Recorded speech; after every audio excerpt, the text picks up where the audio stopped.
நடிகை சமந்தா ஒரு முக்கியமான அறிவிப்பை திடீர்னு வெளியிட்டிருக்காங்க. அதாவது சமந்தா இப்போ ரீசெண்டாக பார்த்தீங்கன்னா மேரேஜ்க்கு அப்புறம் மா இண்டி பங்காரம் அப்படின்ற மூவியில் வந்து நடிச்சிருந்தாங்க. இந்த ஒரு திரைப்படமே பார்த்தீங்கன்னா 100 crores கிராஸ் பண்ணி பிளாக் பஸ்டராக வந்து போயிட்டு இருக்கு. இந்த நிலையில் சமந்தா இப்போ 5 month ப்ரெக்னன்சியில் இருக்கிறதுனால அவங்கனால சினிமாவில் வந்து நடிக்க முடியாது. இதனால அவங்க குழந்தை பிறக்கிற வரைக்கும் நான் சினிமாவில் நடிக்க மாட்டேன் அப்படின்னு சொல்லிட்டு அஃபிஷியலாகவே அனௌன்ஸ் பண்ணியிருந்தாங்க. இதனால சமந்தா இப்போ ஒரு முக்கியமான முடிவை எடுத்திருக்காங்க.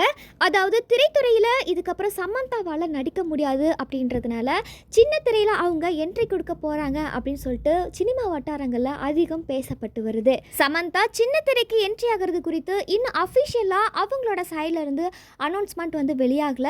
ஆனாலும் சமந்தா மூவியில் நடிக்கலைனாலும் சின்ன திரைக்கு என்ட்ரி கொடுத்தாங்கன்னா கண்டிப்பாக ரசிகர்களுக்கு அது பெரும் என்டர்டெயின்மெண்ட்டாகவே மாறும். அது மட்டும் இல்லாமல் தொலைக்காட்சியில் ஒளிபரப்பாக போகிற மிகப்பெரிய பிரம்மாண்டமான ஒரு புதிய டெலிவிஷன் ரியாலிட்டி ஷோவை சமந்தா தான் இப்போ ஹோஸ்ட் பண்ணி தொகுத்து வழங்க போகிறாங்க அப்படின்னு சொல்லிட்டு ஒரு சில அப்டேட்டுகளுமே இப்போ வெளியாகிருக்குது. இதனால் சமந்தா இந்த ஒரு மிகப்பெரிய முடிவை எடுக்கிறதுக்கு என்ன ஒரு ரீசன் அப்படின்னு சொல்லிட்டு பார்த்தீங்கன்னா, பெரிய படங்கள் எல்லாம் நடித்தா ஷூட்டிங் ஸ்பாட்டில் நிறைய நாள் கஷ்டப்படணும். ஆனால் இந்த மாதிரி தொலைக்காட்சி நிகழ்ச்சிகளில் கலந்துக்கிட்டா வாரத்தில் 1 or 2 days மட்டும்தான் ஷூட்டிங்கே இருக்கும்.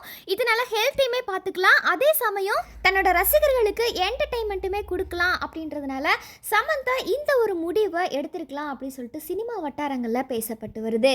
மேலும் சமந்தா சின்ன திரைக்கு என்ட்ரி ஆகிறது குறித்து நீங்கள் என்ன நினைக்கிறீங்க அப்படின்றத மறக்காமல் கமெண்ட் செக்ஷனில் பதிவு பண்ணுங்கள்.